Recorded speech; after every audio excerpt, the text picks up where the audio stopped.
గడిచిన 5 నెలల్లో 4 సార్లు తనపై ఎస్ఐ గోపాల్ బార్నే అత్యాచారం చేసినట్లుగా ఒక డాక్టర్ తెలియజేసింది. ఒక ప్రభుత్వ డాక్టర్.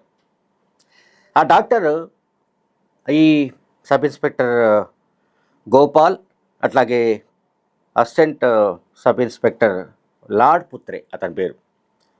వీళ్ళిద్దరి వేధింపులు తట్టుకోలేకపోతున్నానని, తనపై ఎస్ఐ అత్యాచారం చేసినట్లుగా, అలాగే ఎస్ఐ తరచూ తనను శారీరకంగా, మానసికంగా తీవ్ర వేధింపులకు గురి చేస్తున్నట్లు తాను డిఎస్పికి, ఎస్పీకి లేఖలు రాసిన, వీళ్లపై ఫిర్యాదు చేస్తూ లేఖలు రాసిన, వీళ్లపై చర్యలు తీసుకోవాల్సిందిగా, విచారణ జరపవలసిందిగా కోరిన, ఇదేది జరగకపోవడంతో తాను మానసికంగా తీవ్ర కుంగుబాటుకు గురయ్యానని, తాను తీవ్ర ఒత్తిడికి లోనవుతున్నానని, ఇక దీని నుంచి తప్పించుకోలేక, ఈ మానసిక ఒత్తిడి నుంచి తట్టుకోలేక తాను ఆత్మహత్య చేసుకుంటున్నట్టు ఆ ప్రభుత్వ డాక్టర్ తన సూసైడ్ నోట్లో వివరించింది. ఆ సూసైడ్ నోట్ కూడా ఆమె చేతి మీద పెన్నుతో రాసుకుంది. ఇది మహారాష్ట్రలో జరిగింది. మహారాష్ట్రలోని సతారా జిల్లాలో ఆమె ప్రభుత్వ డాక్టర్గా పనిచేస్తోంది. ఆ యువతికి 26 ఏళ్ల వయసు. ఈమె 2 ఏళ్ళు కూడా కాలేదు ఇంకా అక్కడికి సతారాలోని గవర్నమెంట్ హాస్పిటల్లో డాక్టర్గా జాయిన్ అయ్యి 2 ఏళ్ళు కూడా ఇంకా పూర్తి కాలేదు. ఈలోగా అనేక విషయాలపైన తరచూ ప్రభుత్వ ఆసుపత్రికి వస్తుండే అక్కడి స్థానిక ఎస్ఐ గోపాల్ అనే వ్యక్తి, అట్లాగే అసిస్టెంట్ సబ్ ఇన్స్పెక్టర్ లార్డ్ పుత్తే, వీళ్ళు ఆమెపై కన్నేశారు. ఆ తర్వాత ఎస్ఐ ఆమెను లొంగ తీసుకున్నాడు. ఆమె పైన లైంగిక దాడికి పాల్పడ్డాడు. ఇది ఒకసారి 2 సార్లు కాదు, 4 సార్లకు పైగా అత్యాచారానికి ఒడిగట్టాడు. ఇదంతా జరుగుతున్నప్పటికీ దీనిపైన వీళ్ళిద్దరిపైన యాక్షన్ తీసుకోవాలని కోరినప్పటికీ ఆ యాక్షన్ సకాలంలో జరగని కారణంగా ఇప్పుడు ఆమె పాపం ఆత్మహత్య చేసుకోవాల్సిన పరిస్థితి ఏర్పడింది, చనిపోయింది. ఒక్కసారిగా మహారాష్ట్ర ప్రభుత్వం కంగుతున్నది. ఈ సంఘటన మహారాష్ట్ర ప్రభుత్వాన్ని కుదిపేస్తోంది. మహారాష్ట్ర ముఖ్యమంత్రి ఫడ్నవీస్ తక్షణం ఆ ఎస్ఐని సస్పెండ్ చేస్తూ ఉత్తర్వులు జారీ చేశాడు.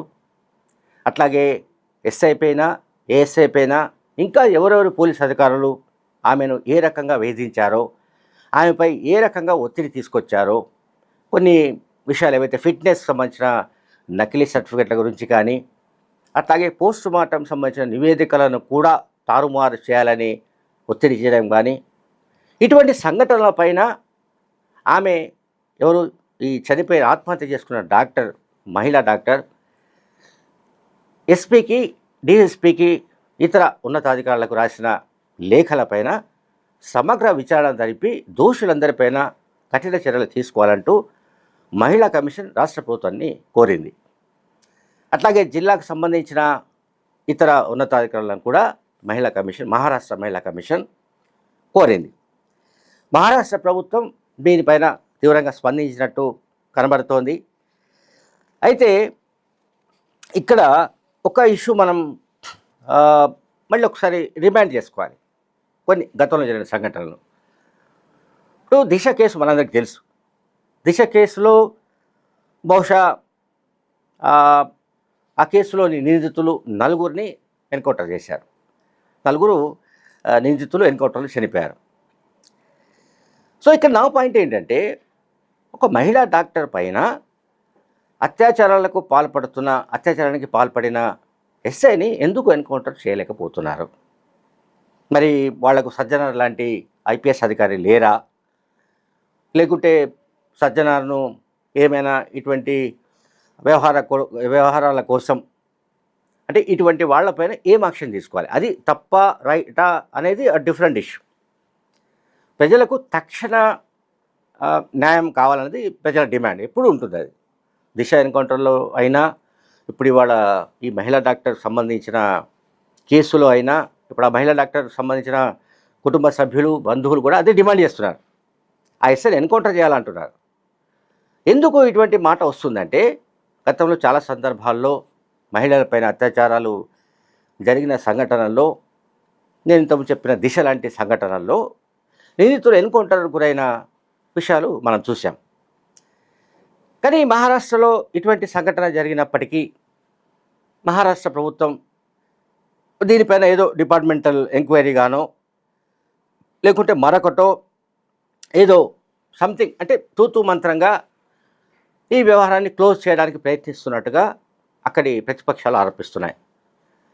బీజేపీ అక్కడి ప్రభుత్వంలో భాగస్వామి మనకు తెలుసు. అండ్ బీజేపీకి సంబంధించిన కొంతమంది ప్రజాప్రతినిధులు, కొంతమంది ప్రముఖుల మద్దతు ఈ ఎవరైతే రేపిస్టు అనే ఆరోపణలు వస్తున్నాయో ఎస్ఐ గోపాల్ బాదనే, అతనికి అట్లాగే ఏఎస్ఐ లాడ్ పుత్రే, వీళ్ళిద్దరికీ కూడా బీజేపీ అండదండలు ఉన్నట్టు కొన్ని ఆరోపణలు వస్తున్నాయి. ఈ మేరకు కొన్ని వెబ్సైట్లలో కథనాలు కూడా వస్తున్నాయి. ఇది నిజానికి చాలా విషాదకరమైన సన్నివేశం. నిజానికి ఒక మహిళా డాక్టర్లు అంటే డాక్టర్ కోర్సు పూర్తి చేసిన తర్వాత యువతులు, ఈమె ఆత్మహత్య చేసుకున్న యువతి, నేను చెప్పాను ఇంతకుముందు, వయసు అయితే 26 ఏళ్ళు. 26 ఏళ్లకే ఆమె ఒక ప్రభుత్వ డాక్టర్గా నియామకమై సతారా లాంటి రూరల్ ఏరియాస్లో పనిచేయడానికి వెళ్ళినప్పుడు అటువంటి వాళ్లకు ఉండే భద్రత ఏమిటి? నాట్ ఓన్లీ మహారాష్ట్ర కావచ్చు, మధ్యప్రదేశ్ కావచ్చు, లేకపోతే మరొక ఆంధ్రప్రదేశ్ కావచ్చు, తెలంగాణ కావచ్చు, ఇంకేదో కావచ్చు. ఎవరైతే డాక్టర్ కోర్సు పూర్తి చేసిన యువతులు వాళ్ళు ప్రభుత్వ ఉద్యోగాల్లో నియామకమైతే, ప్రభుత్వ డాక్టర్లుగా నియామకమై గ్రామీణ ప్రాంతాల్లో పనిచేయడానికి సిద్ధమై వెళితే వాళ్ళకుండే రక్షణ ఏమిటి? ఇప్పుడు సాక్షాత్తు అక్కడి పోలీసు అసిస్టెంట్ సబ్ ఇన్స్పెక్టరే ఈ రకంగా ఇటువంటి ఘాతుకాలకు పాల్పడగలుగుతున్నారంటే వాళ్ళ వెనుక ఖచ్చితంగా రాజకీయ ప్రముఖుల మద్దతు లేకుంటే రాజకీయ నాయకుల సపోర్ట్ వాళ్లకు ఉన్నట్టుగా ఇప్పుడు సతారా జిల్లా నుంచి సమాచారం వస్తుంది. చాలా వెబ్సైట్స్లో ఈ కథనాలు వస్తున్నాయి. ఈ డాక్టర్కు సంబంధించిన ఆత్మహత్య సమాచారాన్ని అన్ని పత్రికలు రిపోర్ట్ చేశాయి, ప్రముఖంగా ప్రచురించాయి. ఎందుకంటే ఆమె ఎంత తీవ్రమైన సంఘర్షణకు లోనైతే, ఎంత తీవ్రమైన మానసిక ఒత్తిడికి లోనైతే ఆమె ఆత్మహత్య చేసుకొని ఉండాలి. ఇది చర్చకు దారితీస్తుంది. అంటే మహిళా డాక్టర్సు ఎంబీబీఎస్ అయిపోగానే, హౌస్ సర్జన్ పూర్తి చేయగానే అదృష్టవశాత్తు ప్రభుత్వ ఉద్యోగం లభిస్తే గ్రామీణ ప్రాంతాలకు, ముఖ్యంగా మారుమూల ప్రాంతాలకు వెళ్ళి పనిచేయవలసి వస్తే అక్కడి అధికారులు కానీ, పోలీసులు కానీ, మిగతా వాళ్ళు ఎవరైనా సరే, ప్రముఖులు కానీ, రాజకీయ నాయకులు కానీ, అటువంటి మహిళల పట్ల, అట్లాంటి యువ డాక్టర్ల పట్ల, మహిళా డాక్టర్ల పట్ల ఏ రకంగా ప్రవర్తించాలి, వాళ్లకు సెక్యూరిటీ ఏ రకం కల్పించాలి అనే అంశంపైన ఇవాళ ఈ సంఘటన పట్ల చర్చ సంఘటన బేస్ చేసుకొని పెద్ద ఎత్తున చర్చ జరుగుతుంది. Thank you very much.